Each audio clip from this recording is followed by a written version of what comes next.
Morning, everybody. Morning, and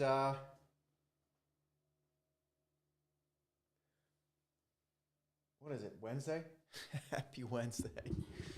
Get started here in just a minute. I'm just coming off a big discussion with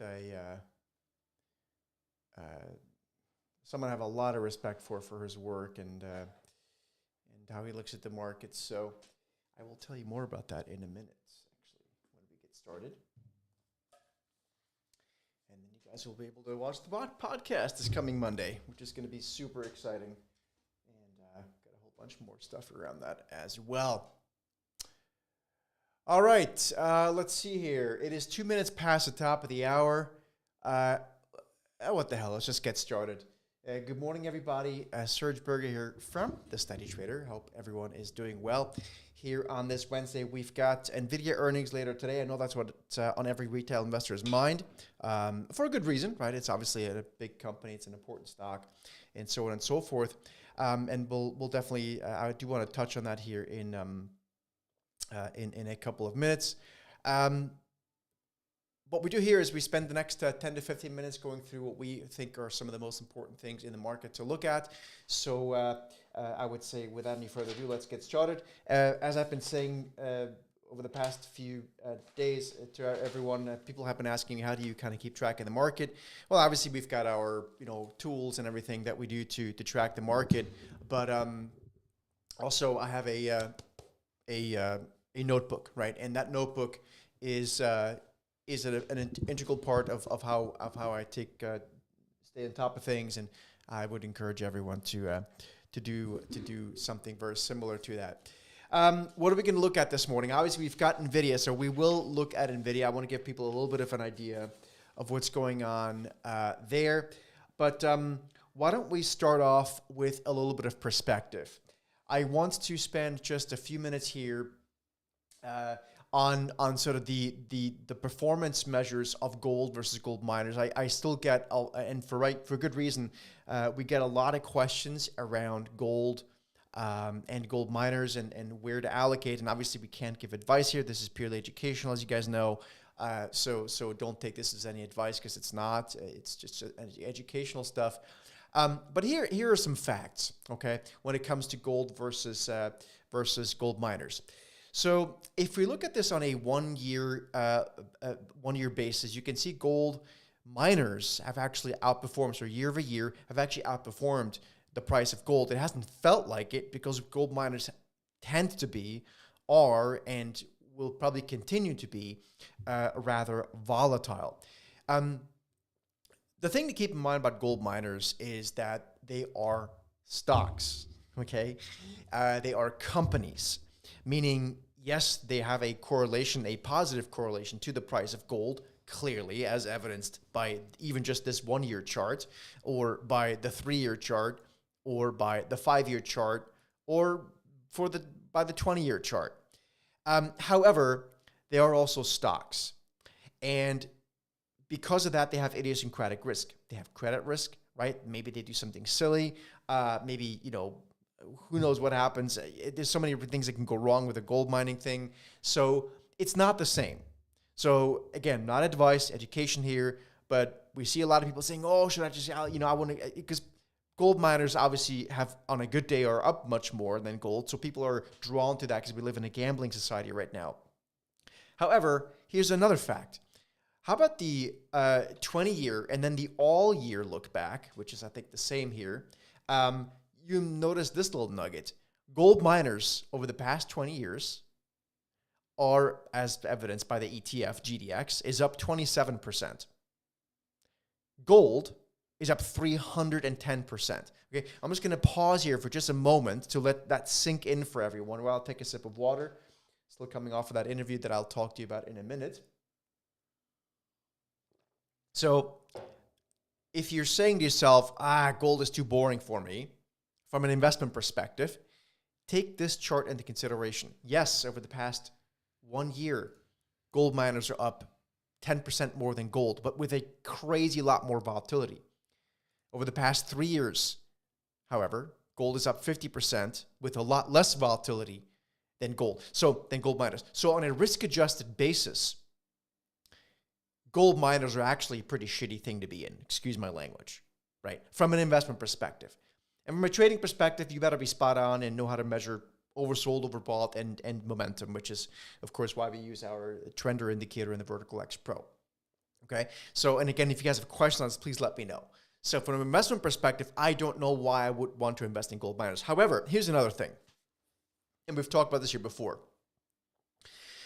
Typically speaking, when we see a new asset or a new asset class come in favor, we will tend to see the core asset, the one that kind of like is the one that everything is a derivative of around it. Like in case of gold and related stuff, it's gold. In the case of Bitcoin, crypto stuff, like Bitcoin is kind of like the gold standard, no pun intended. You'll tend to see a move towards that stuff first. But the longer and the more speculative that move becomes, the more people come into that market that are doing no research, don't know what research is, don't care, have FOMO because their neighbor's in it and is making money, and so on and so forth. And then that's when gold miners perform in a somewhat more linear fashion, albeit still more volatile than gold. I'm not sure we're at that point yet. Gold over the past 3 years is up 50%. Again, gold minus 24. I'm not sure we're there quite yet. So I think gold miners are going to remain more volatile, but I think we're getting closer. We actually added a decent chunk of gold miners to some of our tactical asset allocation portfolios last week, in full disclosure, for the first time in probably 4 or 5 or 6 months or so, I think, something like that. So we think it might be time to look at that. But again, it's not. I don't think we're at the point where gold is becoming an absolute FOMO trade. So I don't think gold miners are at that point yet where they're just going to go vertical for days on end, because everyone on Reddit boards and whatever these forums are, or on Robinhood is buying gold mining out of the money call options, right? I don't think we're there yet. I think we'll probably get there at some point. So that's just quickly that on gold. Any questions, please let me know. Obviously happy to address anything that I can as it relates to this. Okay, so that's, I don't even know why I'm wearing my headphones. It's like I'm talking to myself. So that's point one. The other point that I want to go through here this morning is I want to talk a little bit about, since we're talking about this kind of stuff, I do need to bring up Bitcoin, okay? And so what we're seeing is we are still seeing a very positive correlation. And by the way, Bitcoin is just right now more or less retesting yesterday's lows. So that's this. And for those of you guys that have the Vertical X Pro indicator, you might notice we're now getting, for the first time in 20 plus 20, maybe 30 hours, we're getting a Vertical X Pro oversold signal here intraday on the 5-minute chart. It's very near term, but you can see it's happening right as we're revisiting yesterday's lows. It's very intraday and very imminent, but just as an FYI. However, my broader point is that the correlation between, in risk assets, between, let's say, the NASDAQ 100 and Bitcoin remains very much intact. And I don't know when we break that. I suspect at some point we will. What I can tell you we're not there yet, right? So here's the correlation. We have to make this actually a log chart. Let me see if I can make that so it looks a little bit more normal. Here, okay? This is the correlation of the NASDAQ 100 to Bitcoin. And so I suspect at some point this correlation is going to break. We're not there yet, clearly. Right. In fact, if you zoom in a bit closer, so if an investor, and again, I can't give advice here, this is educational. If one owns Bitcoin, but one is also long a 60-40 portfolio or a bunch of Microsoft and Apple and NASDAQ, it's the same trade, my friends. It's the same trade. That's why I think a lot of people this year and maybe next year are going to halve their retirement accounts. Think about that. I may be wrong. I hope I'm wrong on that. It's one of the higher convictions I have, though, given what I see with people, what I talk to people, I see what people have in their portfolios, and it's scary as hell what they have on. So let's look at the past few days. Over the past few days, we have seen a 1-for-1 correlation between the NASDAQ 100, which is the candlestick chart here, so the green and red one, and Bitcoin. Now, I could make an argument and say Bitcoin topped before then and started sniffing this out. Great. It would have done that in that case about, 4 weeks prior. However, it's the same trajectory. So I just don't want people to have the false belief here that Bitcoin is somehow, in the very near term, some sort of a diversification away from the other stuff. Longer term, I think there's a decent chance it might be at some point, but we're not there now. Okay, so just to make it clear, and again, if you have any questions, folks, by all means, please do let me know. Okay, now that's number 2. So we talked about gold and gold miners. Hopefully that's useful for you guys. Number 2, we're looking at gold NASDAQ 100 versus Bitcoin. Third thing I want to talk about is NVIDIA. Okay.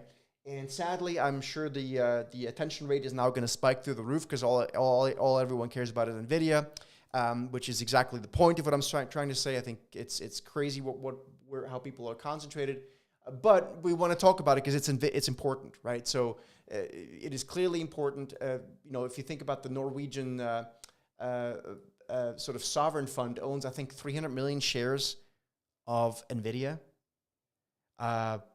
Central banks like the Swiss National Bank, like these are central banks and sovereign funds. They own a crazy amount of these things.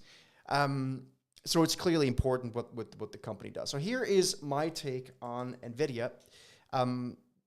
Hate to disappoint you. I don't have a forecast. I don't know what the stock's going to do after earnings. And quite frankly, I don't really care. What I do know is that what the options market is telling us is something that I want to pay attention to.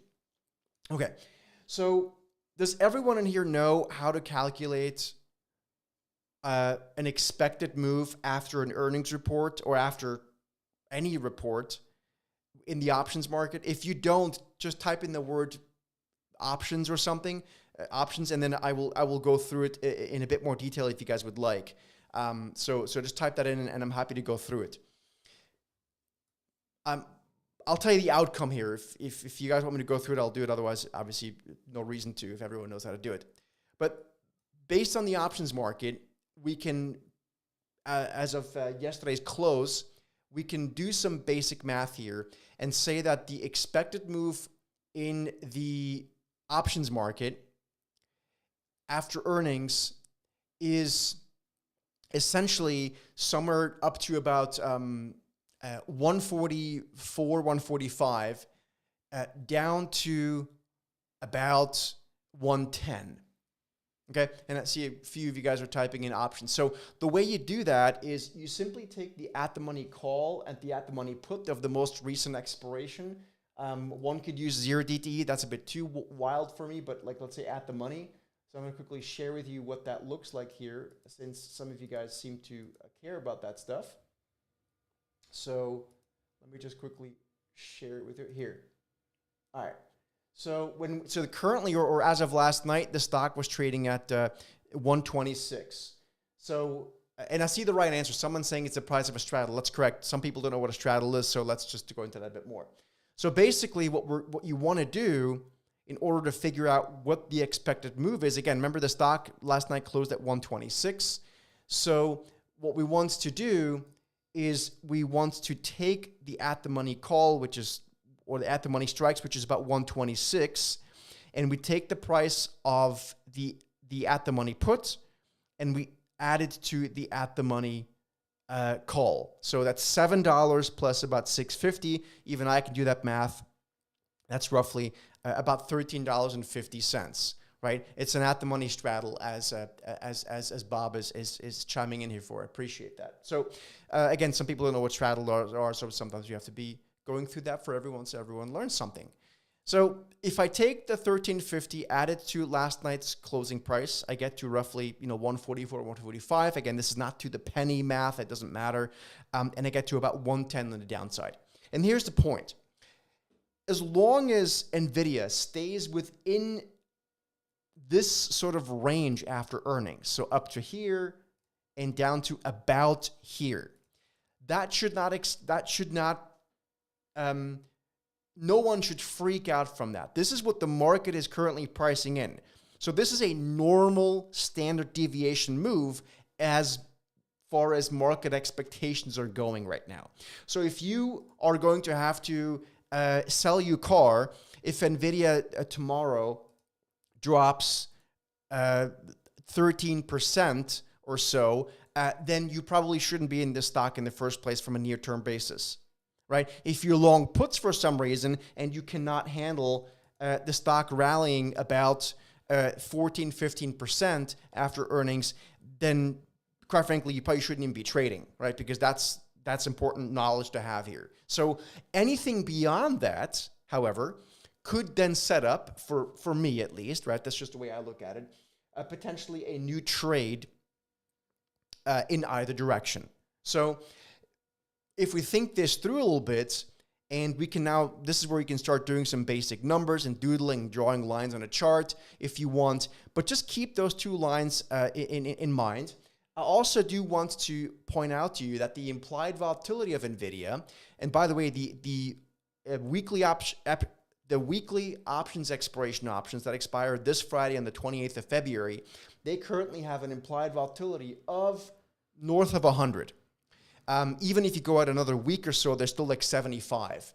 So what I'm trying to tell you, and you can watch the implied volatility, how it's gone up as we have approached earnings. So the implied volatility of NVIDIA options on average was about 40 about a month ago. It's now on average about 75.